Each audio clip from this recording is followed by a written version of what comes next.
maanta waxaan rabnaa inaan ka hadalna arrimaha ku saabsan diyaaradaha lacagahooda feerka maalmahan oo dhan ay dood iyo buuq ay ka socotay sidaa daraadeed ayaan u aragnay dawlad ahaan arrinta inaan ka fariisana aan shacabka iyo dadka airline-ka iska leh iyo agentska aan isu keenno iyo militariga oo ayagana control airstrip-ka ay diyaaradda ku soo degta inaan isu keenno arrimahaas aan ka hadalno run ahaantii waxaa noola soo sheegay amaba aan hubaal u haynaa in beeci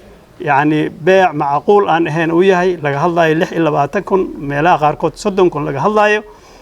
waqti aad u culus oo dhibaatooyin ay dadka reer Mandera ay hayaan ay tahay waxaas amalna ay tahay arrimo aan aad u wanaagsaneen oo bulshada ay dhibaato weyn ay ku haysa taas daraadeed ayaan ugu kaliftay inaan ka hadalna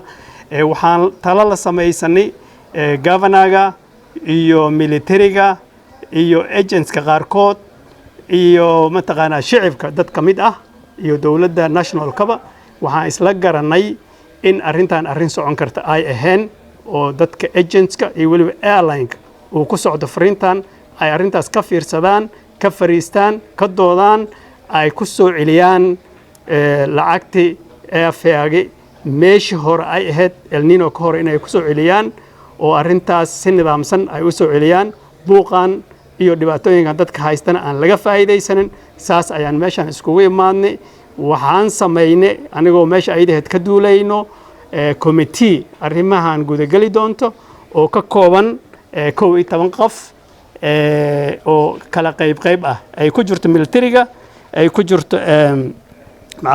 county government ay ku jiraan agents ay ku jiraan airline representatives ku jiraan aqalka sharciga lagu sameeyo local assembly-ga as ku jiro ayaan sameynay 11 kaas ayaa noo soo gudbin doona go'aamo muhiim ah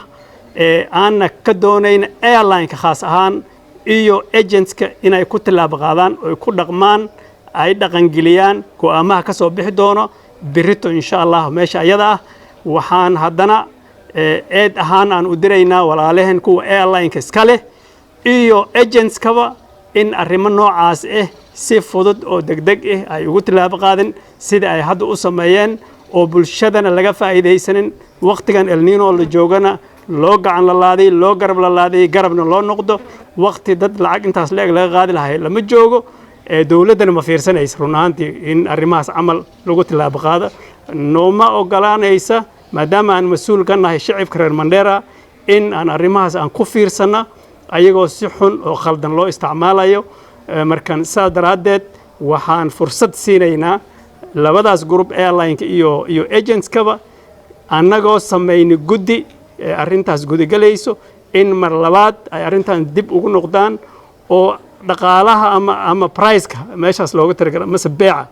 ay ku celiyaan meeshii uu ahay waqtiga El Nino ka hor meeshuu ay ku celiyaan ileen wax isbedelay ma jiraan waqtiga El Nino ka hor wax iska bedel ma jiraan kali ayna tahay meesha reer Mandera ay hadda ka soo galayaan magaalada ay airport-kaas ay tahay iyo airstrip-ka run ahaantii waxayna la socodsiiyeen militariga in landing fees laga qaadin lacagta lagu soo degi lahay laga qaadin lacagta lagu bixi lahay laga qaadin parking fee laga qaadin markan oo ay tahay arintaba ay tahay lacagtan airline-ka kali ay tahay markan reer Mandera waxaan adinkan idinkula daarmaynaa dhaqamo noocaas hadda leedin la soo gala ha ku raacina 30,000 wax la dhaha ma jiraan wax 26,000 la dhahana ma jiraan ha ku raacina dawladdan waa ka hor imaadsan tahay militariga airstrip-ka iska lehna waxa weeye waa ka hor imaadsan yahay arrimo noocaas intaas ayaa idinkula daarmaynaa